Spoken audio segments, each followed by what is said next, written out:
In this part three of our wonderful podcast series with Sivaram Jambunathan, who is a remarkable leader in the manufacturing area, he takes us through measurement, probably the most powerful part of a workflow learning 5 months lead solution.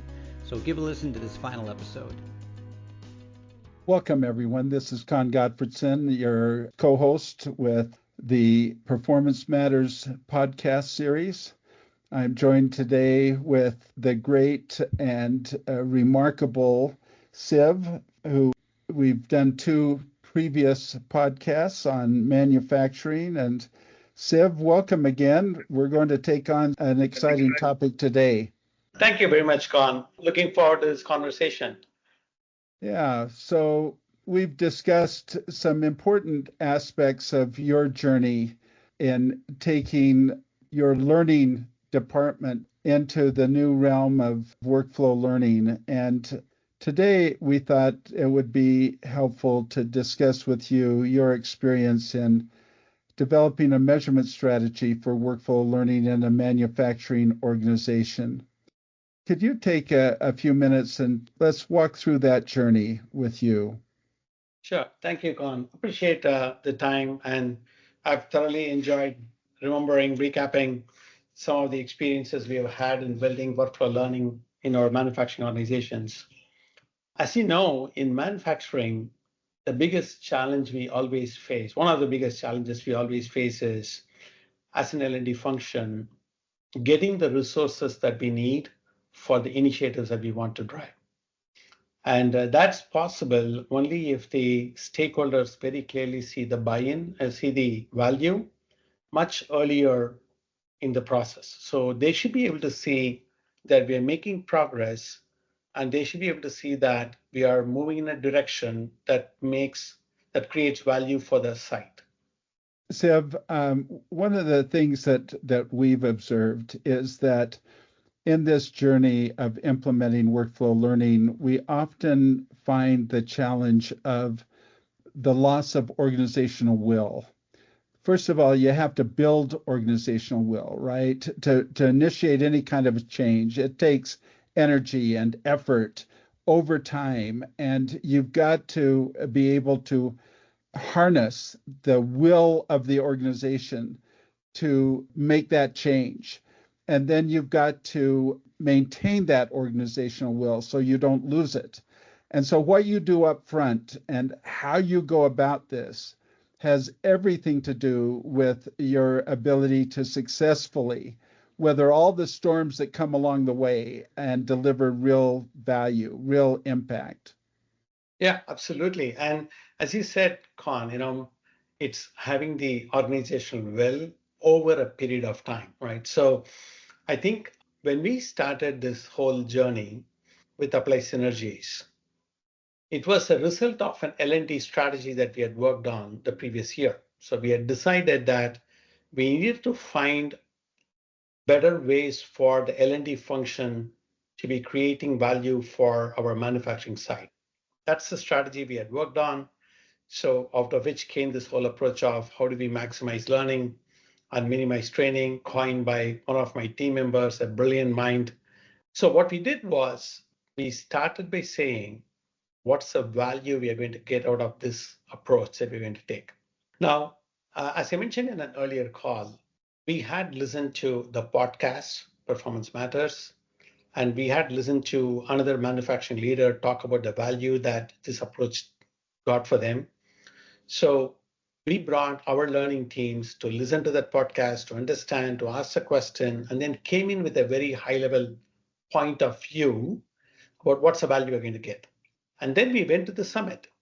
But before we went to the summit, we said, we use a process called high impact math. It's based off the Brinkerhoff approach to learning. So we said, as an L&D team that's going to go through this learning experience, we will forecast a value that we are going to create for the organization by us bringing in this new approach to how L&D will operate. So the process is very simple, but requires quite a bit of thinking and engagement with the learners. So in this case, the team that came to Summit, we sat together and then we said, what's the goal for this whole effort? The goal is what the manufacturing organization had as a goal, which is how can we reduce the time to proficiency for our new employees who are coming into our sites? So we said, that's the goal. And then we said, what's the result we want to see? We took a number and then we said, by reducing it by that number, what is the value that we're going to create? And then we said, what's the behavior that L&D teams have to do and how this learning experience is going to help us create it?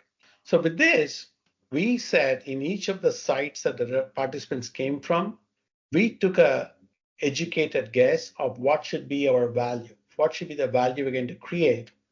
And then we said, for the investment that we are going to make in working with Applied Synergies and your organization, we said, can we create 3x the return for the organization? That's the idea we came with. So everybody from my team, when they came into that summit, they knew that we were working towards a goal and they had a number in their mind, right? So that's step one. We forecasted the value. But then the second part was after we sat in the summit, the day 3, when we sat together as a group to debrief and work together, we challenged our own assumptions. We looked at what we had said is possible and we said, okay, where will we go and implement it? What are all the opportunities here? There's a lot more things that became obvious to us as we went through the summit. And then everybody went back to their respective groups, to their respective sites, and then identified the areas too for maximum impact. We had an initial idea. We came to the summit, we solidified, we went back and we said, these are all the places that we are going to make the impact. So that's what we did. So we had the forecasting, then we identified areas for maximum impact. Then we said, what are we going to do to find new ways of working? And that's where we had you as a coach come in and work with each of the sites. But every site had a goal. Every site leader knew what they were going after. They knew the line that they were going to go after. They knew which audience segment they were going to go after. And they knew what is the problem that they are trying to solve. In one site, it was about a new line that was getting implemented. In another site, it was about new employees who are getting added to the team. Whatever be the problem they were trying to solve, they had a plan. Then I'm going to talk about what we speak of normally in manufacturing as PDCA. I'll talk about it in a second, but once we had the plan, we engaged the leaders at the site and gave them an indication that this is what's going to happen. I covered it in one of the earlier conversations too. We gave the information to the leaders of manufacturing that every site that was experimenting this way was going after this problem and they're trying to solve.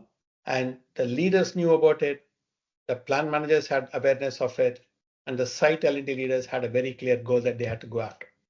Those were the initial steps that we did, right? So we got the value, we identified the areas for impact, we put the plan in place for skilling up the L&D teams to know what they have to do, and then get the stakeholder to buy in into what we're doing.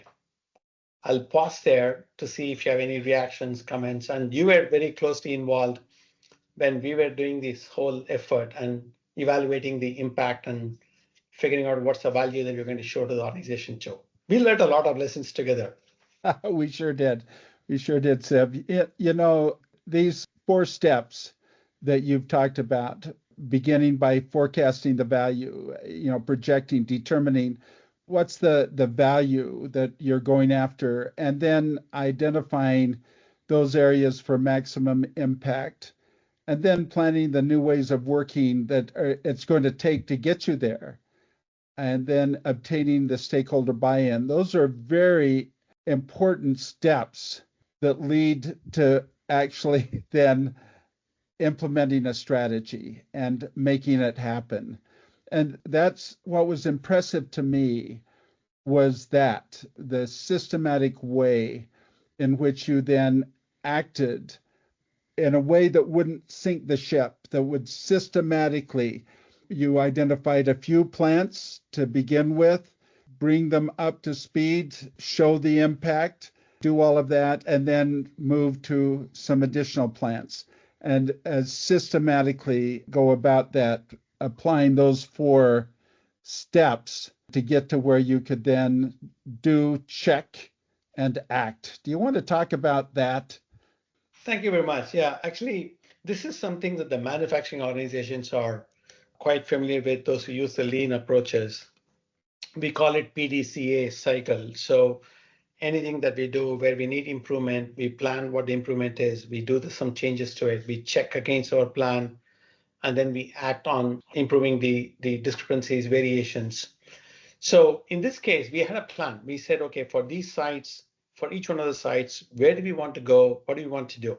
And then we had partnership from Apply Synergies to work with us on that. But then as the rubber hits the road, that's when you realize that maybe the SME was not available, or the stakeholder was not fully bought in, or the problem that we were addressing was not the right problem for the site. There was a much bigger problem that we have to go after. So things change. So this journey is maybe over a year, right? So we identified the goal. We said this is what we want to do. But then the plan, build, check, act cycle is very common in a manufacturing organization. So it was very easy for people to go back and check, what are we doing and is it against the plan? It was pretty natural for people to do it. So the L&D leaders, that's what they did. They spent the time to say, and they would come back and tell me that this assumption doesn't work. My leader of the manufacturing L&D leaders was very, very instrumental in challenging the initial assumptions that we made. So we would have great conversations where we would talk about what assumptions we're making about a particular site and what we need to change in those assumptions, and therefore, how does the goal change and who we need to talk to and all that. So the plan, do, check, act cycle helped us a lot, because what we did was we went and implemented. I'll give an example. In the site where we were trying to upskill talent for the new hires that are coming in and then get them upskilled faster, we realized that the biggest gap was in creating content at the pace at which we wanted to create. So where we had to teach them the formal learning that they had to go through in order the theory of operations, we realized that they had to go and learn it in a different plant before they come here. So it made a change to the way we were working, we were doing our plan. So we said, okay, we'll rechange the plan and then go back to it based on the new approach that we're going to take. So everywhere in a manufacturing site, there was always a different approach that came in, because as we started implementing, as we started getting new people engaged, we're getting new ideas. In many places, the biggest advantage we found was when we told the leaders what's the value we are seeking. The value could be reduction in error rates. The value could be speed to proficiency for our people. The value could be reduced time for our SMEs in training people. That got us a lot more alignment with the team. So with all this, in a couple of sites, what the L&D leaders did was they sat with the finance leaders and then did the calculation saying, what are we doing here? What's the value here? What's the amount that we saved? What is the value that we created for the organization? And we put it together. And then we went back to the leadership team and said, for every one of these changes we have made, this is the dollar value that we were able to create, and then show it to them. It worked in one side. It didn't work in another side because we couldn't create a dollar value there. But once again, the measurement approach was very clearly having the plan and then delivering the activity, checking against the plan, and figuring out where the discrepancies and variations were, and then correcting it in order to go back to the original plan that we wanted to do, or change the plan as we needed to do. That's what we did in terms of the overall strategy. The third element that I want to highlight is, while we had the team that was ready to do it, we had the measurement strategy in place that we're putting it there. The big piece was we said there is this element of efforts from our side, which is how many people are getting trained, how much time we are taking off our people off the floor to build a workflow, to identify the SIF. That's the effort we are putting in. In terms of the process, we said, okay, how many checklists are we creating? In which line, how many checklists are we going after? So I had a tracker that would say, for all the sites, what are all the activities happening in each site, in each line, and how many checklists are being covered, and how many activities are being covered. So we would track that. That's the process that we had. Then comes the impact. The impact is where we can show the dollar value, we can show the reduced time. Then we led to this last effort of, we called it as, how do we measure the cost to competence for a learner? So that's where we landed finally. That's a very important measurement to go after, isn't it? Time to proficiency. And what was interesting to me as I worked with you and your team is that you didn't try to boil the ocean. You started, you knew where you were going, you forecast that value, you identified the areas for maximum impact, you planned new ways of working, you obtained your stakeholder buy-in, and then kept those stakeholders up to date and with the organizational will remaining steady, what it needed to be, and then being adaptive, implementing, checking, adjusting, and implementing, and then doing that a step at a time in a way that didn't sink the ship, so to speak, but just lifting the organization a plant at a time or several plants at a time. That was just so impressive to me. Thank you, Con. I think the credit goes a lot to the L&D teams. They take all the credit because two things happen. One is that they learned and then they applied it on the job and they came back and questioned the initial assumptions we had made. It's the first part, right? So learning, application, and then coming back and asking the questions, are we on the right track? What do we need to change? What do we go after? That's number one. The second thing is they shared with each other. So every one of them shared their success and failures with each other so that the plants that were trying the new things later on, they had a mechanism by which they can understand what worked or did not work and why it did not work in the next team. I think these are the two elements. So one is the individual commitment from every L&D leader who was going after it. The second is them willing to share with others the lessons that they had learned, the mistakes they had made, and what was the reason for whatever outcomes that they got, right? So these were pretty critical cultural elements that helped us with our measurement approach. Yeah. And time to proficiency was an important measurement target, but you also took on just some of the easy measures, looking at the impact and gathering data and information in such a way that your key stakeholders were with you all along the way and knowing that improvement was happening. Yeah, absolutely. And this is where, as you rightly said, we said, how can we keep this simple? Because we burnt our fingers earlier trying to capture every data that is possible with the different intervention that we had done in the past. So this one, we kept it very simple and we said, can we spend the effort in the flow of our work? As we measure these things, this should also be in the flow of the way we do things as L&D function. And that's how we captured some of the information.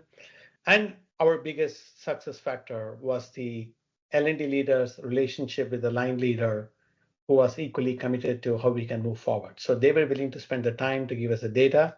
And the L&D leaders built relationship with them. I mean, they already had a relationship with the finance team. So when they sat with the finance team and then said, now we are going to help calculate what's the cost to competence for the new hires that are coming in, there was already a model that is in place. Any advice that you have as we bring a close to this podcast? Con, I think for us, we learned a lot of lessons. Listening to this podcast, it might look like we had everything planned out, everything clear, and everything was going as per our plan. But as the listeners will know, in manufacturing, there are things that will work exactly as per plans, and there are many things that will work that's very different from the way we have planned it, right? So I think the biggest lesson for us was being adaptive and being open to the new possibilities and being vocal about what does not work. So, but stay true to the principle that we have to change our mindset about how learning needs to happen. Our mindset shift from learning is in an event or in an instance, shifting that from there to a continuous learning where learning happens in the flow of work. I think that is the biggest difference. Yeah. We have the mindset shift that will make the biggest difference for us to go forward. Thank you, Siv. And everyone who's listening, we want you to know that it is possible to make this journey, a step at a time to shift how your organization learns, to shift how your people learn, to help them learn while working in their flow of work. You've been listening to a mighty leader who has proven that again and again throughout a manufacturing organization. Thanks, Siv, for your time and for your insights, for sharing your experiences today. Thank you very much, Con. I thoroughly enjoyed being here too. Appreciate it. Well, that's it for this episode of the 5 Moments of Need Performance Matters series. We look forward to future conversations around how to best put the 5 Moments of Need into practice. We welcome your feedback and can be reached on our 5 Moments of Need website, which is www.5momentsofneed.com.